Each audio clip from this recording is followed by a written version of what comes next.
Hi everyone, my name is Jenny and I'm back today to do another video.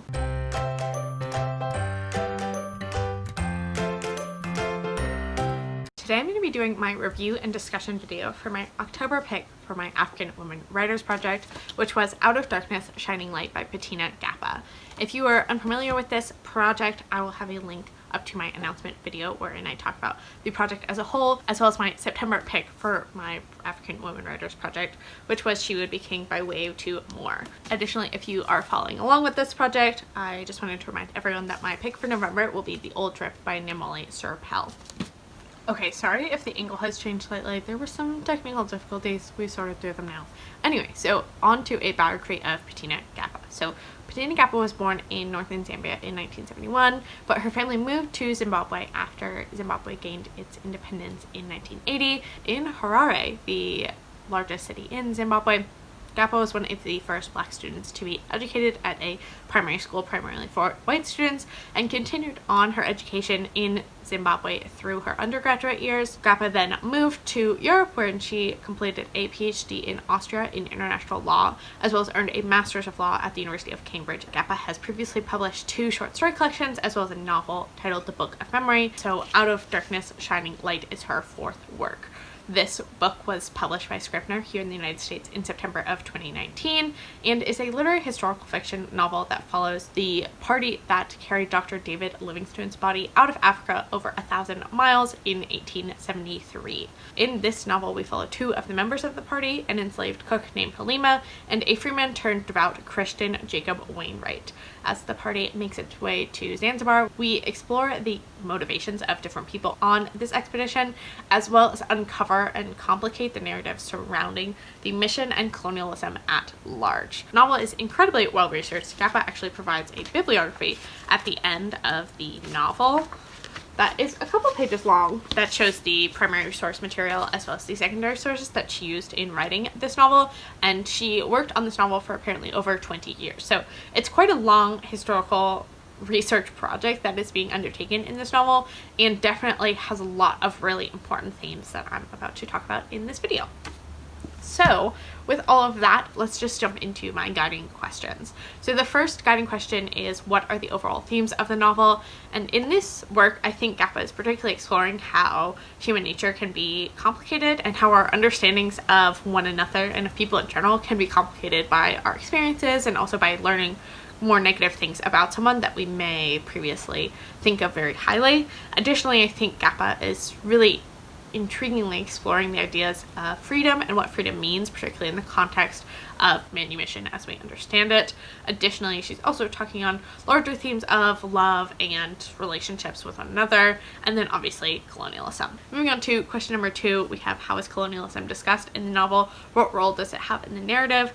And this book to me is truly the epitome of post-colonial literature, particularly in uncovering the horrors and kind of far-reaching spread of colonialism as the characters slowly uncover how nefarious colonialism truly is, as all of the characters slowly complicate their feelings surrounding Dr. Livingstone. So this is particularly explored through Jacob Wainwright's character, who so wholeheartedly believes in this Christian upbringing that he has been brought to through colonialism. In fact, he was captured as a young child from his native community in what is now Kenya by Arab slave traders in the region at the time, brought to Zanzibar, where he was offered at a slave market that was raided by British traders in the region, was freed by the British, and then sent to India to a Christian missionary school, wherein he learned English, he learned about British culture, and he learned about Christianity, obviously, and he was converted to Christianity. And he so wholeheartedly and fully devotes himself to the mission of Christian faith and the mission of converting people to Christianity. The ways in which colonialism is deeply rooted in Wainwright's life is particularly emphasized and made explicit towards the end of the novel, which this is a spoiler for the novel, so if you want to skip ahead a little bit, I will put spoiler and then you can continue on, just because this does reveal several plot points in the novel. But I do think it definitely explores and kind of makes explicit the discussion that Bettina Gappa is having in this novel. So on page 255, Gappa writes, "Your Bwana Dowdy is lucky that he died when he did, because I would have killed him too. As I killed Losi and Mizozi and Kaniki, I killed them all. It was to be Halima too, but it was all the same to me." and it is all because of the man you are carrying so slavishly.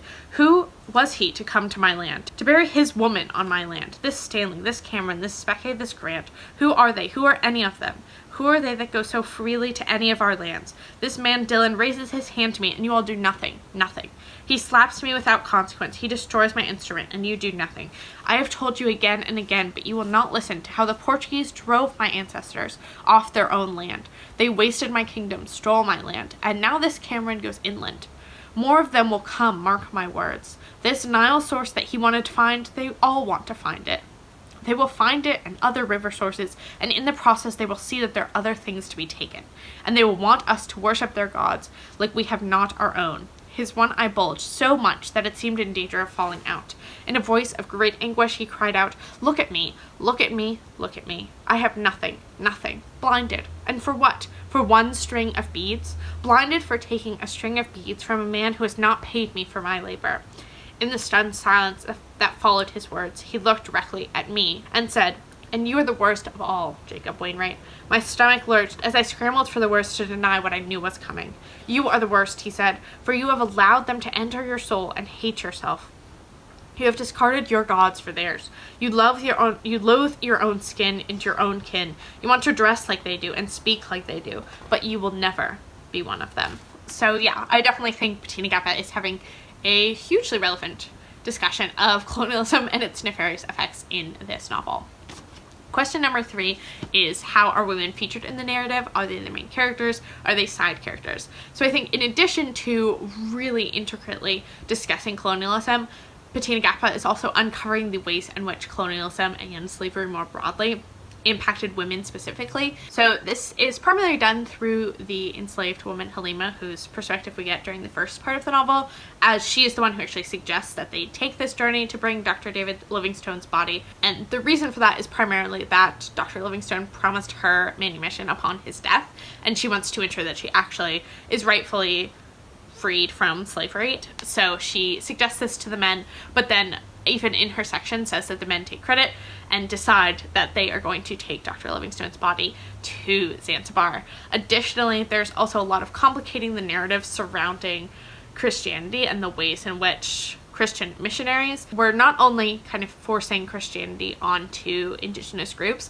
but were also changing perspectives of gender ideas through the Christian lens. So as I kind of talked about in previous videos, particularly in my Book of Longings discussion, where we talked about this quite a lot because this is something that Sue Monk Kidd explores, Christianity and gender have a really fascinating relationship with one another that's primarily based in the oppression of women. And so Christian missionaries were also bringing that ideology with them as they brought Christianity to indigenous groups. This is remarked upon specifically in one instance where Halima recalls Dr. Livingstone convincing a local chief that he should convert to Christianity, but in doing so he must get rid of his extra wives. So he had, I believe, 4 or 5 wives, which is a common practice within indigenous groups in Africa and was prior to colonialism. And Halima remarks on page 105, "But in my heart, I must say I was troubled. I looked to the hut where the smoke rose above his body.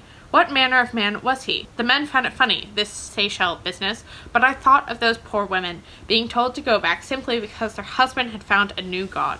How would they explain that to their families? What could they say? Who was Bwana Dowdy to disgrace these women like that, to shame them before their people, to meddle like that and just go off, then come back years later?" So I think there's a really interesting discussion in this novel, not only of the nefarious aspects of colonialism more broadly, but the ways it specifically impacted and affected women and women's bodies. So super interesting discussion about women in this narrative as well. Moving on to question number 4, we have how is history, particularly the history of families, discussed? And I will say, given that this fits into the canon of post-colonial literature, that this novel feels very retrospective in a lot of ways, which I think makes sense given that it's so tied to true historical events. And so we as the reader, and Gappa expects us to know this as the reader, what happens after Dr. Livingstone's body is taken back to England and kind of the broader impacts that Dr. Livingstone's explorations of Central Africa had on the continent, i.e. basically the scramble of Africa and the colonialization and issues of global aid that we are seeing in the 21st century. Like all of that is kind of alluded to, not through the text explicitly, but I do think Gappa is intentionally kind of informing us to think about how this expedition to take his body back and the ramifications that that had on how history plays out. So I think that was a very interesting kind of way of thinking about history that I don't entirely see sometimes in historical fiction, but I thought was really well done. And I think that's in large part because of the amount of like historical research that went into this and the ways that Gappa thinks about history as a historian and less so potentially as like a novelist, if that makes sense. So that was a really interesting aspect of this novel as well. But then as for the family piece, I think family was primarily discussed in and surrounding loss and trauma, as both Dr. Livingstone, as was common in the time, kind of forgot his family. You know, he had all these kids, but he never knew them. He never really paid any attention to them, didn't really seem to care about them whatsoever, which was common of upper class British men of the time, especially many of them had kind of global interests that were not situated in the home, and their wives often were the same. You know, they were taken care of by governesses, etc., etc. So he was removed from his family, and it didn't really seem to impact him. And then the other members of the party primarily were captured and enslaved, and so they were forcibly taken from their families. So while some of them recall their mothers or their childhoods or their families, it's mostly kind of tinted with loss and sadness because they don't know where those people are anymore. They have no idea if they're even still alive. And then that brings us to our final question, which is, what are your overall thoughts on the novel? And I really enjoyed this novel. I did only end up giving it 3.5 stars,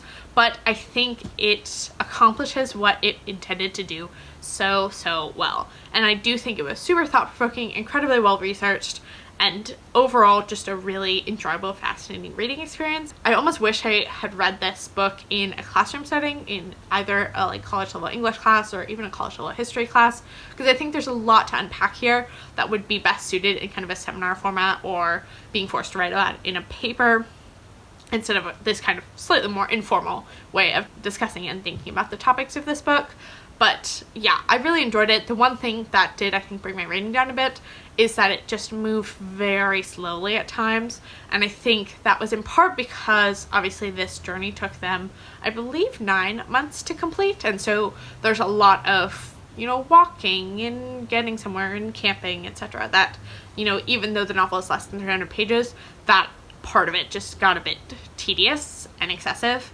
And I do also think while Jacob Wainwright was an integral character to exploring the themes Gappa wanted to explore, he just got on my nerves at times, just because he is so ingrained in the colonial project of Christian conversion that he's just really into that.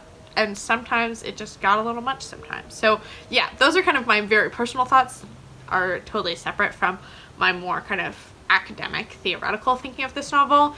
But overall, I did really enjoy it and would still highly recommend it. So that's going to be my review and discussion for Out of Darkness, Shining Light by Bettina Gappa. If you have read this novel, I'd love to hear your thoughts about it down in the comment section below. Additionally, if you've not read it but are now interested in doing so, I would like to hear about that as well. Finally, if you found my channel through this video, I'd love to have you stick around and subscribe, and I will talk to you next time. Bye.